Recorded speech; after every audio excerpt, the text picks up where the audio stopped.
Hi, I'm Shelly Palmer. I'm Ross Martin. And you're listening to Think About This. Today, how does a company get wrestled all the way to the ground and then somehow get back up stronger than ever before? We talked to Suchit Dash, co-founder and president of Dubsmash, to find out. Plus, how to conference in the event of a pandemic and more. So, welcome to Think About This. The more you listen, the less you know. All right, so most people might not know that Shelly's adorable mom, who is Yoda-sized, yeah, she's 5'0". She's 5'0". She's 86 years old. She is. She is a cancer survivor. She is on a hiatus from chemo. She finished her last round, like 4 or 5 weeks ago? Yeah. And now she's back on her feet, and she had a little strength to say, I want to go out. Yeah. And you said, where do you want to go? Where do you want to go? And your mom said, I want to go to the rodeo. Yes. So mom was born and bred in Brooklyn, lived on Long Island her whole life, except not her whole life, I found out, because when my mom and dad were just married, my father was stationed at the Air Force Base in Tucson. So they lived in Tucson in 1955 to like 1957 and a half, till just before I was born. And when I asked her, hey, Mom, what do you want to do? You're feeling you're feeling good. You're not in chemo now. And she was all excited. She goes, I want to go to the Tucson Rodeo. I'm like, really? So you say, yes, I'll take you to the rodeo in Tucson. Yeah, why not? It was, yes. I have to ask, was this your first rodeo? It was my first rodeo. No question. Never heard you say that, by the way. And by the way, it was also, on day 2, my second rodeo. So like a real rodeo in Tucson, Arizona with your 86-year-old mother. Outstanding. Yeah, my brother came along too, just for ballast. That's awesome. So what was it like? It was amazing. In every way you can say amazing. First of all, the culture down there and the code down there is very different. There's an Air Force base right in Tucson where my dad was stationed years ago. It's still there, of course. And it's a very military community. And so there's so much pride in the American military there, and you really feel it. It's What something. Percentage of our listeners do you think have been to a rodeo? I don't know. I got to say less than half. Hello. I would say you might have watched it on TV. You know, they have professional bull riding and all that. That's a good, it's a sport on TV. But a real rodeo, you mentioned the word code before, and we usually use that word in a very different way. Yeah. But you're talking about code and culture. You're talking about principles and a belief system in the rodeo community. I think so. They had this rodeo parade. All the floats were horse-drawn. There were hundreds of horses. There were 20 bands. It was an hour and a half long. We're sitting in the grandstands. And my mother insisted that we get there Thursday and get grandstand tickets for the rodeo parade. I'm like, Mom, seriously? A rodeo parade?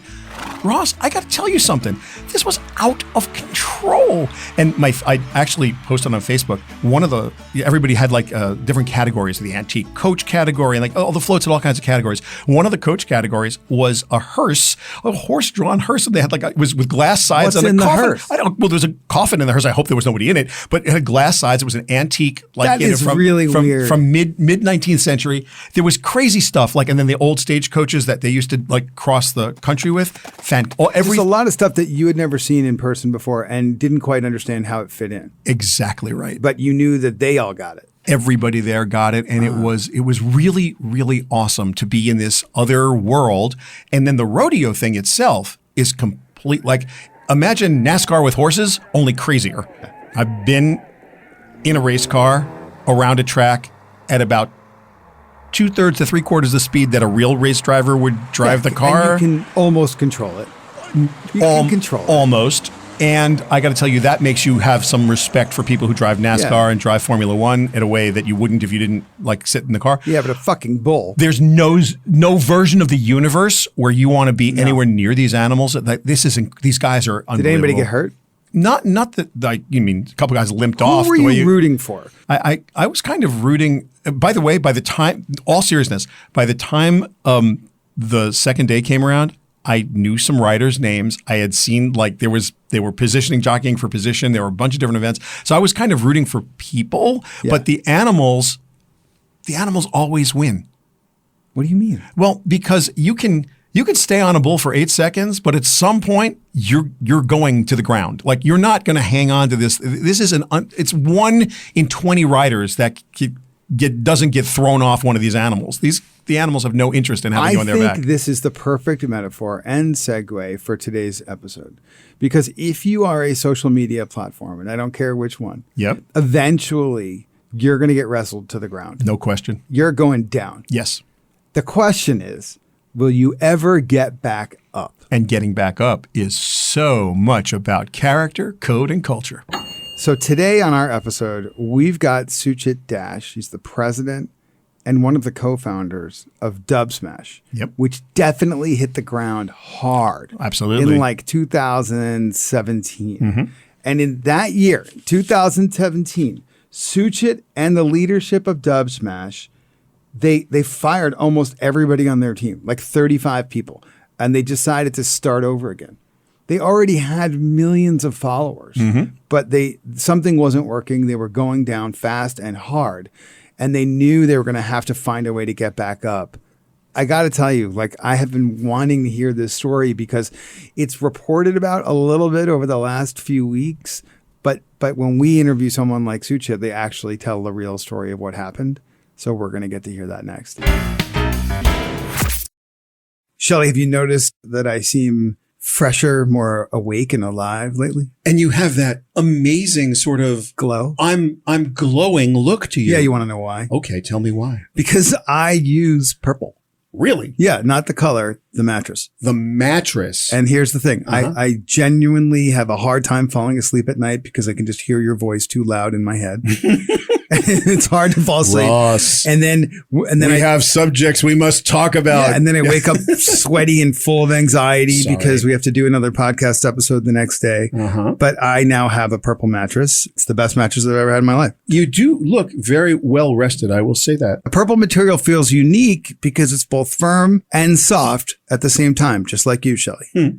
So it keeps everything supported while still feeling really comfortable. Plus, it's breathable, so it sleeps cool like you. I am cool. Thank you for saying that. Shelly, you're going to love purple. And right now, all of our listeners are going to get a free purple pillow when they purchase one of these mattresses. Is the pillow actually purple? It is. Okay. And that's in addition to all the free gifts that they're offering site-wide. Go to their website. And what you should do right now is text THINK, THINK, to 84888. That's THINK, THINK, to 84888. So Ross, what if I don't like this thing? Well, there is this 100-night free risk trial. And to be honest with you, I'm on night 96 and I am not returning it. If you are not satisfied, you can return it for a full refund, but I'm not going to have to do that. It's backed by a 10-year warranty, free shipping and returns, and then free in-home setup and old mattress removal. Okay, so it's basically risk-free. Yeah, like what more could you ask them to do? The only way to get that free pillow is to text THINK to 84888. That's THINK, THINK, to 84888 right now. Message and data rates may apply. Shelly, we finally have Suchit Dash in the show. He not only has the coolest name, he has the coolest job. He's a co-founder and the president of Dubsmash. Well, you named one of your children after him. I did. Dash Martin is named after Suchit Dash. Here's the thing. You're getting a lot of attention in the press. Yeah. And when you look at what people are saying, here's this TechCrunch headline, how Dubsmash revived itself as the number 2 to TikTok. And then the subhead is the loud app that quietly hit 1 billion monthly views. It's kind of a good tagline.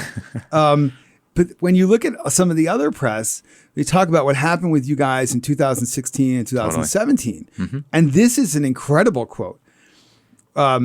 They burned down the 30-person company to rebuild something something social, you would say special, from the ashes with the rest of the money that was invested in them. So what we are here to talk about is, just like a bull in a rodeo, you guys got wrestled the fuck down. Yeah. And you were in the mud. Yeah. You were a social media darling that's sitting there at the bottom of the heap going, what happened? And then somehow you started to get back up. Yes. What happened? How did you get down? It's been a crazy journey. And it started at the end of 2014. The company had very little resources, and we sort of threw, something on the wall and saw if it stuck on the App Store. And at that time, apps would go incredibly viral. It was much more organic. And so when we launched the first version of Dubsmash, which was a really lightweight creator version, allowed you to to basically create a lip sync video. So think Arnold Schwarzenegger, I'll be back, your beautiful face, Ross, and Arnold's voice, and then you could send it to a friend. That just hit. That really resonated with customers and just took off on a life of its own. We would see, and suddenly what we started to see was celebrities starting to use the product. So we saw in Brazil, Neymar using the product, and then 1 million people the next day downloaded the application. In the United States, we saw Jennifer Lopez. Suddenly we found ourselves with Jimmy Fallon putting the app on his show and doing a Dubsmash with Selena Gomez. But what most people didn't realize, and what we saw internally, was that after about 30 days, out of those 100 people that would come into the app, maybe 2 or 3 of them would stick around. Of course. And so we had this massive leaky bucket. And Like it was a fun thing to do once or twice. it's a great party trick. Right. It was And a then you were great like, party okay, trick. cool, on to the next internet thing. Yeah, and let's just go and try something else. And what was crazy, though, is the number of people that were trying the app out for the first time was astronomical. It was probably one of the fastest growing apps in the history of the App Store. Yeah, but hold up. You raised more than $15 million. Yeah. You raised it from lowercase capital, Index Ventures, and Rain. Yep. None of whom are morons. They're all pretty smart, and they've all invested in some big winners. Sure. They put their money into an internet experience that they didn't know if it could be a business. This is where I get Absolutely, lost. yeah. And it's so confusing for venture capitalists because they put their money in, they made a huge bet on you guys. Right. And who wouldn't? Knowing you're brilliant. Like, I'd give you all my money. I'd give you all of Shelly's money. But they didn't know if you had an app or you had a business. Correct. Okay, then what happened? And so at that point, look, I think exactly as you said, they bet early on the team. They bet on, do these guys and does this team have the DNA to actually make this into ultimately a massive business? And remember, investing in social, this is social consumer. Just like stepping back a little bit, this is the toughest market that is out there. I mean, it is dominated by only juggernauts in the space. And so there have been hundreds of thousands of failures in this business. And really, if you look at the last 3 decades, it's really been Facebook, Twitter, and Snapchat that have kind of been able to actually kind of break out. Well, in the beginning of 2017, you looked like you were going to join that heap. Absolutely. And you looked at each other in the eyes and you said, uh-oh, like we don't have this right. As you said, we're far away from our consumer. Correct. And we don't have a path that we think is going to work. Or at least the path we're on is not working. So you went to your investors, and what did they say? What did you say? Well, we said, look, we want to restart this thing. We want to start it from scratch again, and we want to do it the right way. We want to be able to go and build this, because at this point, the team was 30 people in Berlin, and we were working on a product that we fundamentally, the core kind of founders didn't believe in that it was going to work. Yep. And so we went to our investors and we said, we're going to move to New York City, the 3 of us and a few folks, and we're going to move to New York City. We're going to restart and we're going to rebuild a team from scratch. And we're going to, we're asking for support to go on this journey with us for a long period of time, and we're going to ultimately kind of use that new team to rebuild the product and relaunch. And then what happened? We went out at the end of 2018 and relaunched the product from scratch in the United States, oriented around teens, and we really focused at this point on minority teens, Black American teens, Hispanic American teens, and we said we started to see the really small kind of a small community forming where they were actually kind of hacking the old version of Dubsmash and posting those videos on Instagram and almost using the Dubsmash Instagram kind of combination like what modern day sort of TikTok is. And so we saw that really early kind of germ of an idea. And we said, let's really kind of go all in on this. And so we built a product and built a network for really kind of what we, for these teens. And we launched that at the end of 2018. And immediately we saw the difference. What used to be where, 100 people would enter the app and only 2 or 3 would stick around, now 30 to 35 people were sticking around. And suddenly people were actually really loving the product. And people were suddenly coming and rating us on the App Store and being like, I love Dubsmash and this is amazing. And what was super interesting was that most of them had no idea that there was a whole life before. that, a bunch of celebrities had once used the product. For them, it was brand new. They're they're young teens. I know, but it was just like 2 years before. I know. And all of a But for sudden them, it's it's like, a wow, lifetime. look at this new thing Exactly. called Dubsmash that we had no idea was knocked to the And ground. at that time, what was the revenue model? We were still so early. Like, we're still just trying to figure out product market fit. Like, we hadn't even thought about how do we make this thing into a business. We're like, honestly, we were like, how do we survive? Like, how do we have something that is worth something to someone? What we found actually were that teens and Gen Zers largely are actually connecting online in a brand new way. So, when Ross and I first met, we met offline and then we became friends online. And really, that was where we connected via the address book. With teens, it's almost the inverse. You're actually meeting online around the things that you're interested in. That could be Fortnite, the game that you play. That could be Pokemon Go. That could be dance like TikTok and Dubsmash. And you start to develop brand new relationships. And these relationships, and what's so exciting is these relationships have never been formed on the internet. They're not on Facebook. They're not on Snapchat. They're brand new relationships. And that's what we start to see now is people connecting around interests. The second thing that we've seen actually with this generation, which is really interesting, is that I sort of define it as kind of the 3 C's. The first is really, they're really interested in obviously chat. And that's really where Snapchat and Instagram do a great job. The second is around gaining clout. And so clout is really how quickly you increase your follower count. And it's almost like a game. It's gamifying kind of the social experience. And so in gaining clout, apps like Dubsmash and TikTok have been able to provide a brand new opportunity to actually gain very quickly.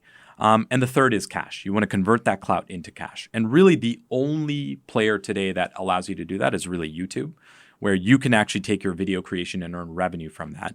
Apps like us, short form video apps like TikTok and Dubsmash are ultimately moving into that third C, which is the cash model, where if you have 1 million followers on Dubsmash, you can absolutely at some point be able to actually start converting that into I think cash. there's a fourth C, Suchit, and I think it's credit. I think creators who are somehow engineering new forms of movement around music are, in most cases on TikTok, where the numbers dwarf yours currently, though I think that ultimately you might come catch up. On TikTok, you get no credit for creating a new kind of dance move. In fact, it just gets stolen and appropriated and misappropriated, and everybody forgets who came up with that dance in the first place that got everyone moving in a different way. That's very different from the code and culture of Dubsmash. There is this code of conduct and this understanding and set of principles in the community that you're growing at Dubsmash, where if someone creates a new move, they get credit for that. They may not get cash yet, but you're bringing them something much bigger, because in many cases, those creators are getting famous on their own. And they're starting to blow up. Absolutely. And this is something that we care deeply about, so much so that we very recently, one of our members of our community, a 14-year-old dancer, Jalaya Harmon, who ultimately created the biggest dance move on the internet today. You talk to any teen and they know the Renegade Dance. And by the way, this is a very challenging, complex set of moves. Oh, you have no idea. Shelly has been doing it all morning waiting for you to get here. I just wanted to show it off. Yeah, there he goes. There he goes. Yeah, Shelly. Yeah. Woohoo! This is what is, look, we grew up with, like, let's call it the Macarena, and it's very simple, easy, everyone can do it. The Renegade is very challenging. And so, this 14-year-old dancer who's part of our community ultimately created this back in September. And now, in the last 2 months, Everybody's doing it. Everyone's doing this. Millions of people. Lizzo's doing it. Kourtney Kardashian's doing everywhere. it. It's everywhere. And she never got the credit that ultimately she deserves. And there have been many people on TikTok who now are signing huge deals with UTA and many other types of things, using those dance moves as a way to gain fame. You guys are growing fast again. What are you most excited about? What should we be looking for? Yeah, so look, the growth is all organic. We've never paid a single dollar on marketing, continues to be the case. Now the leaky bucket has been, let's call it, plugged in, but we have, and it's been we're growing really, really strong. We're number 2 in the market now, and this market is growing fast. We have a formidable competitor, as you know, and have alluded to a number of times. And they are taking a little bit of a different approach where they're spending billions to ultimately gain market share. That's very different than many of the other players who have kind of been in the space. But our focus continues to be we're a team of just product and engineering talent, and we spend a lot of time really just on our community. And our focus is to continue to build great product for kind of these for our community. What is the next dance that's about to blow up? And can you perform it for? No one can see you. So the answer is yes, I can perform it as long as no one sees me. There's a incredible member of our community, D1 Naya, who has a dance called D1X Donut, which is a riff on the Holy Moly Donut Shop, and it is awesome. And she posted it a few weeks and months ago, and in a very, very similar fashion to the Renegade, it's already blowing up on TikTok and all these other places. So we know, and there's 3 others after that are coming in the pipeline. We know what is ultimately going to be the thing that is going to be the next big cultural trend, which is what's super cool to have a front row seat on that. That's outstanding. That's awesome. That's awesome. I'm not just going to think about this. I'm going to dance it. Absolutely. Thanks so much for being here. So, Shelly, I can't believe you're sitting here in front of me. You're not supposed to be here. We're supposed to be on the phone, and you're supposed to be, if I'm correct, you're supposed to be in Barcelona, Spain. Yeah, I was. But you're not. Nope. Because Mobile World Congress, which is one of the biggest trade shows in the world at this point, with over 100,000 people go to it, was canceled. Yeah. Which means all those hotel rooms, all those booths that all the brands bought, all the tickets that everybody bought to go there and to get in.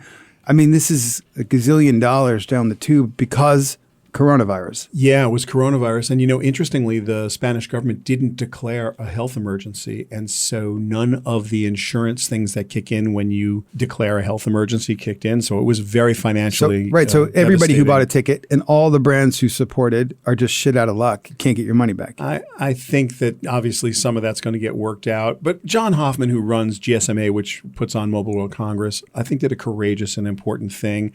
Well, And for those who haven't been to Mobile World Congress, can you explain what it is? So congresses are in Europe. Trade shows in Europe are different than trade shows in the United States. In the United States, we think about CES, this massive, unbelievable trade show where there are booths in a convention space and you walk through and people are displaying stuff. And That's there are right. meeting halls. And if you've been to SEMA or you've been to NAB or you've been to any of the really big trade shows, you know what they look like. In Europe, it's a little different. In Europe, they have these congresses and they're all meeting shows. And so in the Gran Fira in Barcelona, which is a gigantic, and I mean gigantic convention space, the companies build booths that look like little buildings. Mm-hmm. And only about 20% of the display in some halls are goods and services. Then you have to have a meeting, and they have built these office spaces for private meetings. And the entire telecom industry shows up. Everybody doesn't show up. They just move their whole business there for Pretty a much. week. And there's a good reason, too, because at Mobile World Congress, you'll have heads of telecom for countries show up, dignitaries show up. They handle a whole different level of people because let's say if you're the government of Nigeria and you want to buy telephone poles, basically, you want to buy 5G or you want to buy 4G LTE stuff. This is that marketplace. This is where you go, right? Exactly. So it's gigantic and there's a lot of really big and important people there. What I found fascinating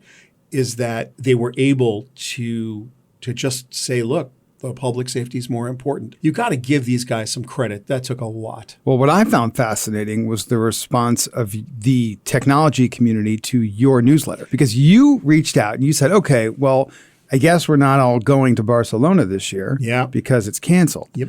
But don't we still have work to do? Don't we still need a platform to convene? And your community, which is enormous, responded immediately. It was fascinating. So I just threw out a little in my daily blog, and by the way, little shameless plug, ShellyPalmer.com. It's free. You can get the newsletter every day. But so yeah, I just said, it has me wondering, like, what should we do to help our community stay connected? And I just asked one question. Would you be willing to join a tech-focused, monitored social network with the subject matter strictly about tech, culture, and innovation? And if so, we'll try to build one. Let us know. And I put a little survey at the bottom like we do every day. Thousands of people responded positively, like an over 90% positive response. So we sort of explored that a little bit. Well, now you actually have to build it. No, but what I think we're going to do is we've gathered a lot of people together. We reached back out to everybody. We're getting consensus, a consensus of the group, because you don't need to be smart today. No one's smarter than the internet. You just ask your consumers and your friends. You listen as opposed to speak.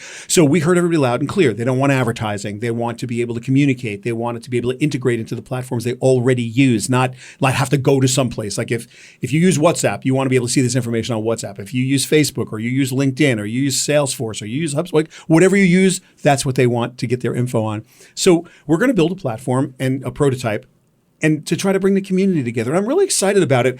No one's ever done this way. There are so many tech-focused platforms out there. I mean, really good ones too. MIT has one. Harvard has one. The guys at there are special channels. There are plenty of groups on Facebook. There are plenty of Google groups. There are plenty of places you can go to hang out with just your friends or people who are really focused on stuff. Right.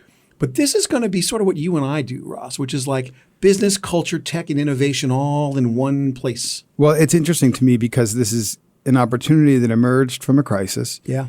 And an abundance of caution, thank God, but I think they made the right choice in Barcelona, because the last thing we want to do is have an epidemic right there, hundreds of thousands of people coming together and then spreading a virus and spreading it all around the world. And so in the absence of Mobile World Congress, we have the birth of a new idea, a virtual meeting place for the exploration that, is your life's work. Yeah, and it's exciting to see it happen. Right. I mean, the inspiration, I'm so sad about what this is, and I'm hoping that it dissipates because, look, we have a lot of big shows coming up. You got South by coming up and Cannes Lion in June and IBC in September. And, of course, the big one, the one we care, I personally love the most, is CES is coming up in January. I would hate to see any of those canceled. Well, they're not going away, but this is a year-round destination for this conversation. So, Shelly, once again, where can people go to find out more information? pgx.tech. pgx.tech is going to be the name of this. And Palmer Group Accelerator. Yeah, but no one's going to know that. PGX. Well, because we have a product already. To be fair and frank. Yeah, you were already building. We have a product that we sell to our clients called PGX, which is an accelerated way to get information about innovation and to onboard startups and to search out new technologies and emerging tech. And what we're going to do is we're going to adapt that into a community as opposed to making it specific to individual clients. Well, like I said, there are lots of private networks out there, and we've built them for a long time. But here's an opportunity to bring together, I think, a wonderful community that we've always interfaced with, but we've never had a way to do it year round. So we'll see if it works. I'm in. I'm in too. I get your newsletter every day, Shelly. Love it. Yes, we're building our own community right here with this podcast. So we thank you for downloading, listening, and subscribing to Think About This with Shelly Palmer and Ross Martin. If you think you know less than you did before, just wait until our next episode on the Westwood One Podcast Network.